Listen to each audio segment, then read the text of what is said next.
Hello, this is Steve from CNS Organics. Quick update. Hopefully, it won't be too long. I know I'll ramble a little bit. I just want to give you all an update. Everything seems to be doing well. Little fish over here doing good and everything. The arugula has grown quite a bit since my last video, which was only I don't know, about 5, 6 days ago. The kale, it seems to be doing well. And even down here with the Swiss chard, the lettuce is going absolutely crazy. I've got to trim some of this um, for sure. And I might even look at, once I trim it back, maybe even taking it out and put another crop in. Back on this side, we've got mainly the tomatoes. You know, we got tomatoes everywhere. That little yellow guy. Down on this end, we got red ones ripening on the vine. Everything doing good, doing well. The fish, they're doing good. Everything's doing really well. I haven't done too much to the system. I've been working quite a bit. I wanted to go kind of back to the basics, just a little bit, back to the basics, because I'm looking at trying to expand this a little bit.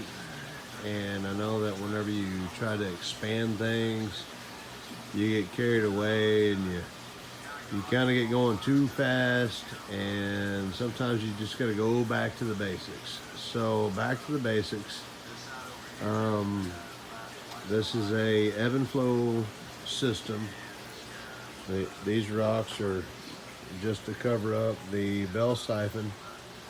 We've got quite a bit of roots down there. I may need to go and clean those out a little bit, but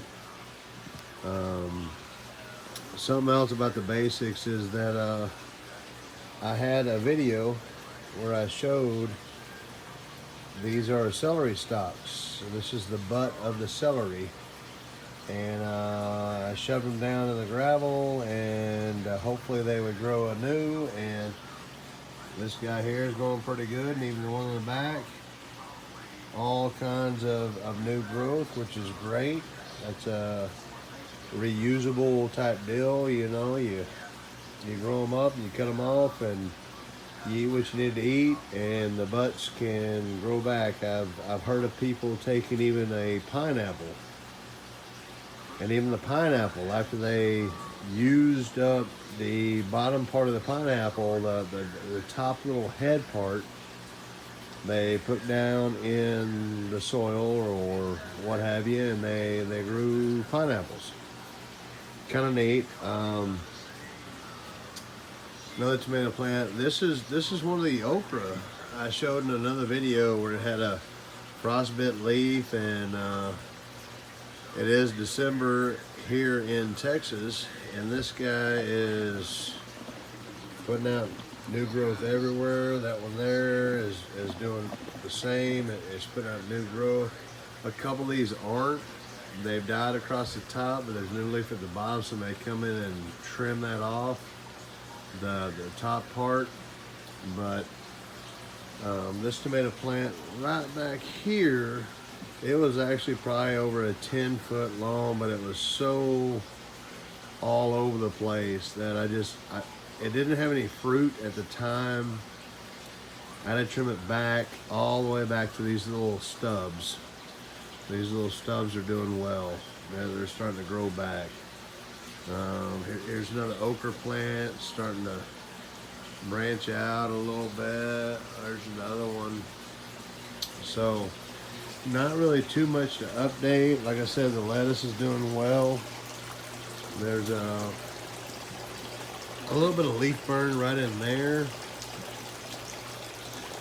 I'm not sure if it is the nutrients or the light. I'm not really for sure. I've been keeping these lights on for about, I think, right around 15 hours a day. It's really helped with the condensation. Let's see, on the ceiling. There's a tiny bit, but it's not raining in here like it was. My wife's stuff, she's transplanting, moving stuff over. Everything in the greenhouse is doing good. Some more plants there. Some windowsill ripened tomatoes. I put some of these out there, and then a couple more, and a couple more, and they ripened in the window. There's some lettuce that went to seed. I hung them up. A lot of seeds are down on the dill. On the table there. I got some fish out there. So not really too much going on. I just wanted to give you a quick update on that fish tank. I know we had talked about it. Believe it or not, after a week, I picked this 55-gallon fish tank up off the curb. And after a week, it is still holding water good. So I'll do something good with it. I will either do a fish tank, or maybe a breeding tank, maybe a sump tank. I'm not really 100% for sure. I just want to kind of go back to the basics, and you don't have to go really crazy, really fast. You want to learn your systems, what grows, what doesn't grow, what grows well, what grows better. The fundamentals on how to make a system. I'll probably do that soon. I'm looking at doing a hoop house. Will probably be one of my next projects, and like a PVC hoop house. I want it fairly large. I'm well over 6 foot tall, so I don't want nothing real small. But something that I can put this system here. This ebb and flow system is a great system for, I think, for larger stuff. Whereas the deep water culture, I think it'll have better production in the long run. So I may do a little bit of both. And but anyways, in the new greenhouse, I plan on having much larger fish tanks, much larger sump tank, a extra filtration system like a solid separator or a swirl filter, siphon filter, those type of things to actually make it even better. And this bed here, it seems pretty good size, but it's only 12 foot long. This is only 12 foot long, and it's only 2 foot wide. I have seen a lot of systems where they have 150, 200 foot long and 5 or 6 foot wide. Even some of the videos I've seen have 8 foot wide, and they have tons of success.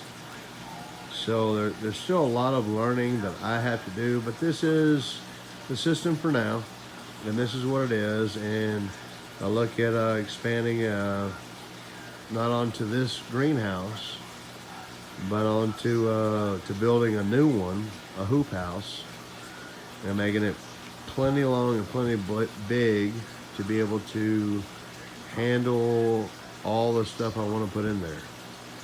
And I will let y'all know how that goes. Like, again, please like and share. Please subscribe. Watch the previous videos. You'll see how the lettuce on the far end was little bitty babies like these were not too long ago, and now they're just like overboard, and how I've kind of addressed some of the hanging issues. The electrical I've talked about. I still have to do something here with the floor, but anyways, thanks again, guys, here from Texas.